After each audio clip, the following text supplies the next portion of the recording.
అధ్యక్ష, గవర్నర్ ప్రసంగంలో ఒక మాట అన్నారు. మేము నిర్మాణాత్మకమైన సూచనలకు బేసిజాలు లేకుండా స్వీకరిస్తాము, మా ప్రభుత్వం సాకల్యంగా అన్ని చర్చించడానికి సిద్ధంగా ఉందన్నారు అధ్యక్ష. మరి ఈ హౌస్లో అధికార పక్షం, ఇక్కడ ప్రధాన ప్రతిపక్షంగా ఉన్నాం, తప్పకుండా ముగ్గురు నలుగురికి అవకాశం ఇవ్వాలని ముందుగా నేను కోరుతా ఉన్నాను. మా తలసాని శ్రీనివాస్ యాదవ్ గారు రెడీగా ఉన్నారు, పల్లా రాజేశ్వర రెడ్డి గారు రెడీగా ఉన్నారు, ఇంకా చాలా సభ్యులు రెడీగా ఉన్నారు. దయచేసి అవకాశం ఇవ్వాలని నేను కోరుతా ఉన్నాను. అధ్యక్ష, మేము ఆశించింది ఒకటి అధ్యక్ష, నిన్న గవర్నర్ ప్రసంగం నుంచి, కానీ అక్కడ వారు నిన్న విన్నది ఒకటి అధ్యక్ష. గవర్నర్ ప్రసంగం పూర్తిగా అసత్యాలు, అభూత కల్పనలు, తప్పుల తడక అని చెప్పడానికి నేను బాధపడతా ఉన్నా. ఇట్లాంటి గవర్నర్ ప్రసంగం వినడానికి ఒక సభ్యుడిగా సిగ్గుపడతా ఉన్నా అధ్యక్ష. ఎందుకంటే ఇంత దారుణమైన అపసవ్యపు ప్రసంగం ఇదివరకు రాష్ట్ర శాసనసభ చరిత్రలో రెండు కూడా విని ఉండం అధ్యక్ష.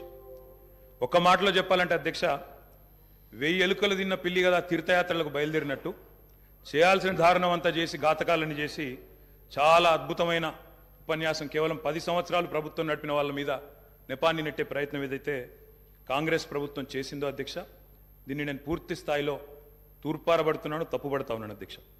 అధ్యక్ష, ఈ దారుణమైన గవర్నర్ గారి ప్రసంగం చూసిన తర్వాత, దారుణమైన ప్రసంగం చూసిన తర్వాత, కాంగ్రెస్ పరిపాలనలో రాష్ట్ర భవిష్యత్తు రాబోయే 5 ఏళ్ళు ఎట్లా ఉండబోతుందో చాలా స్పష్టంగా నిన్న పూర్తి స్థాయిలో మాకు అర్థమైంది అధ్యక్ష, రాష్ట్ర ప్రజలకు కూడా అర్థమైందని నేను అనుకుంటా ఉన్నా అధ్యక్ష. అయినప్పటికీ వాస్తవాలు, ప్రధాన ప్రతిపక్షంగా వాస్తవాలు ప్రజల ముందు పెట్టాల్సిన బాధ్యత మా ముందు ఉంది అధ్యక్ష. కాబట్టి తప్పకుండా అవన్నీ కూడా చెప్తాను అధ్యక్ష.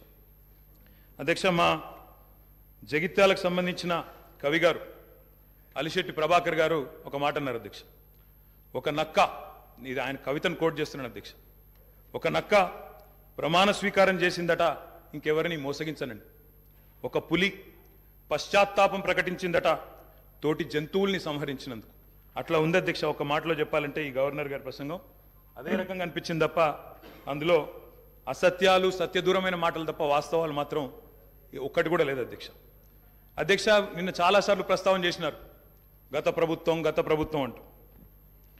అక్కడున్నా, అక్కడ ఉన్నా, ఇక్కడ ఉన్నా, ఎక్కడ ఉన్నా అధ్యక్ష మేము ప్రజాపక్షమే. తప్పకుండా తెలంగాణకు ఎన్నటికీ స్వపక్షమే, కాంగ్రెస్ ప్రభుత్వానికి ఎన్నటికైనా విపక్షమే అధ్యక్ష. తప్పకుండా ప్రజల తరపున గొంతు విప్పుతాం. అందుకే గతంలోని వారి పరిపాలన ఎట్లా ఉందో ఒక్కసారి తప్పకుండా అద్దం చూపెట్టవలసిన బాధ్యత ప్రధాన ప్రతిపక్షంగా మా మీదనే ఉంది అధ్యక్ష.